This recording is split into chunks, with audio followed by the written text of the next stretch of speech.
आनंद charitable trust आणि शिवसेना नेते तथा माजी खासदार राजन विचारे यांच्या वतीनं दरवर्षीप्रमाणे यंदाही ठाण्याच्या जांभळी नाका येथील छत्रपती शिवाजी महाराज मैदानात चैत्र नवरात्र उत्सव आयोजन करण्यात आला आहे।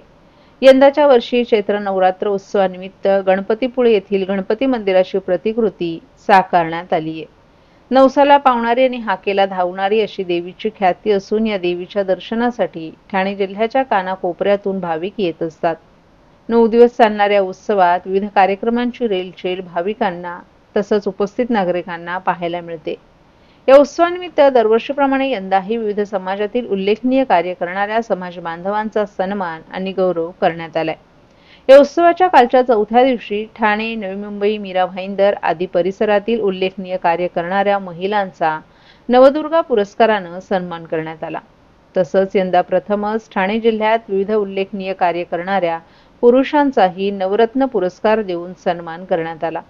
यावेळी विशेष अतिथी म्हणून आमदार आणि शिवसेनेचे उपनेते सचिन आहेर, माजी खासदार आणि उत्सवाचे आयोजक राजन विचारे, ठाणे लोकसभेचे संपर्क प्रमुख मधुकर देशमुख, शहर प्रमुख प्रदीप शिंदे, उपजिल्हा प्रमुख सुनील पाटील आदी मान्यवर, पदाधिकारी आणि नागरिक तसंच भाविक मोठ्या संख्येनं उपस्थित होते।